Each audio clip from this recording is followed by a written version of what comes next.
Hello and welcome to this week's episode of the Charger Bulletin News. I'm Atsuki Garvey-Sanchez. And I'm Nicole Rivera, and here are this week's top stories. This Friday, April 5th, the USGA will be holding their weekly meeting. However, both this week and next week, the USGA Executive Board appointments will be underway. Tomorrow, appointees for some of the positions will be voted on by the legislature. If you want to voice your opinion on who gets appointed on these positions to lead USGA next year, feel free to attend the weekly meeting. Tomorrow, April 5th at 2 p.m. in Bucknell Theater. If you have any other questions or concerns regarding anything USGA related, you can email the USGA President at usgapresident@newhaven.edu. This is just a reminder that College Night is tonight, April 4th from 4 o'clock p.m. to 8 o'clock p.m. on Broadway in downtown New Haven. Admission is free for all university students with a valid ID. There will be music, games, food, and more. Be sure to stop by and get a taste of the fun. I'm joined today by Chief of Police Tracy Mooney to talk about the reported theft in Dodds Hall and the upcoming drill Friday afternoon. Thank you for joining us. My pleasure. So is there any new information regarding the theft that happened? The last thing we heard was the warning, the email warning that you sent out.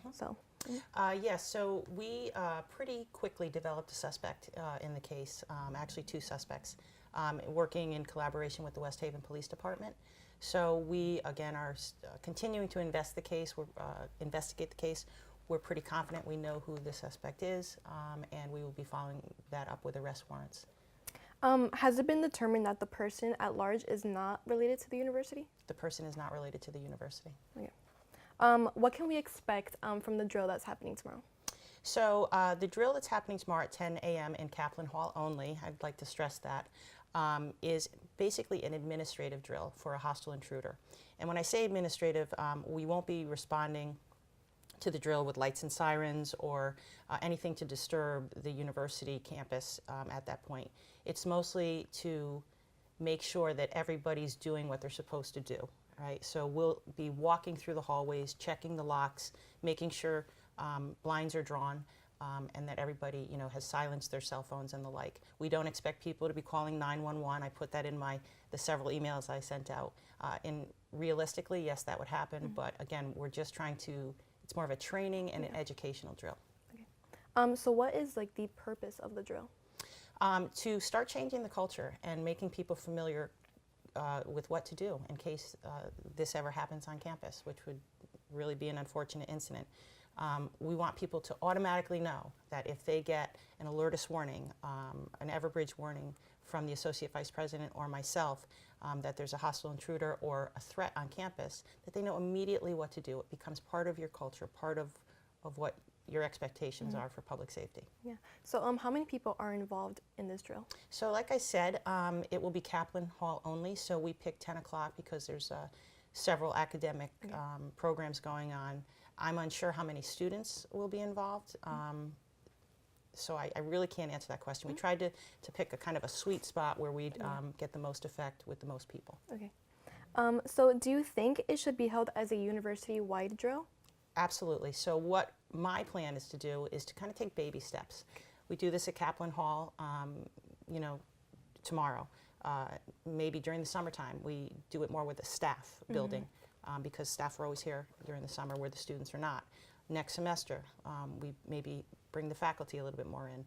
And again, it becomes part of the culture. And then when we do a university-wide drill, which is so important, everybody's kind of, I hate to say it, it's second nature. You're going to know, everybody's going to be on the same page and know what to do. And that's our responsibility as public safety officials, is to educate, train, and make sure you're safe. Is there anything else you'd like to add?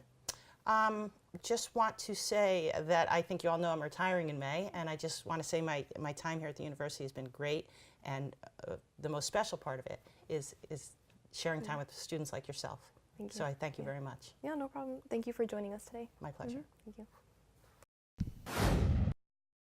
Tomorrow, April 5th, the Brothers of Alpha Phi Omega will be hosting their B+ Talent Show, which will help raise money for the B+ Foundation. The foundation raises money and awareness to help find the cure for cancer. The show will begin at 7:30 p.m. in Bucknell Theater, and attendance is encouraged as it will be a fun time. If you have any questions about donating the foundation or the talent show, you can email apo@newhaven.edu. We now turn over to Ethan Cardona. Ethan, how did the Chargers do this week? Thanks, Nicole. We start with softball, who split a doubleheader Saturday with St. Rose, winning Game 2 2-1 in walk-off fashion behind a solid 8 innings in the circle by junior Megan Butts. The Chargers then took on Pace last night in a doubleheader, winning the first game 6-0 as freshman Ava Fitzmaurice picked up her 11th win on the year. Game 2 would be halted after 8 innings, tied at 3 due to darkness. Next up for softball, they'll head up north this weekend for a twin bill with St. Anselm Saturday in New Hampshire before traveling over to Vermont for a doubleheader with St. Michael's on Sunday, and then wrap the week Tuesday when they travel to New York to take on Pace at 4 p.m., where they'll finish up last night's Game 2 and then play the remaining game of the season series. Baseball went 1-1 this week, pulling off a thrilling victory over Southern Connecticut State Tuesday afternoon, downing the Owls 2-1. It was a 2-run double by senior Andrew Garcia in the 8th inning, who took the lead for the Chargers and earned the victory over their crosstown rivals. It was a short turnaround for the team as they traveled less than 24 hours later for a meeting with ECAC foe Bridgeport, falling to the Purple Knights 14-5, with home runs for the Chargers coming from Billy Huber and Hunter Bogue. The team will spend this weekend in Massachusetts for a Saturday meeting with Bentley and a Sunday matchup with Stonehill. Both days are doubleheaders and first pitch in each is set for 12 p.m. They'll then wrap their week playing a single game Wednesday when they host Pace at Frank Vieira Field at 3:30. And women's lacrosse, ranked 18th in the nation, ended the week also at 1-1, falling to number 20 Assumption on Saturday, 16-10, as freshman Marina Skelly netted a career-high 4 goals on the day. The Chargers were able to bounce back Tuesday as they took down number 16 Pace 13-9 behind a hat trick from senior Mackenzie Ray and a pair of goals from Skelly and juniors Kendra Nolan and Caroline Marr.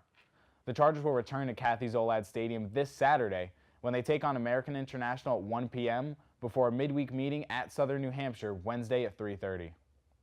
That's all for this week, and for the latest in Charger athletics, be sure to head online to newhavenchargers.com.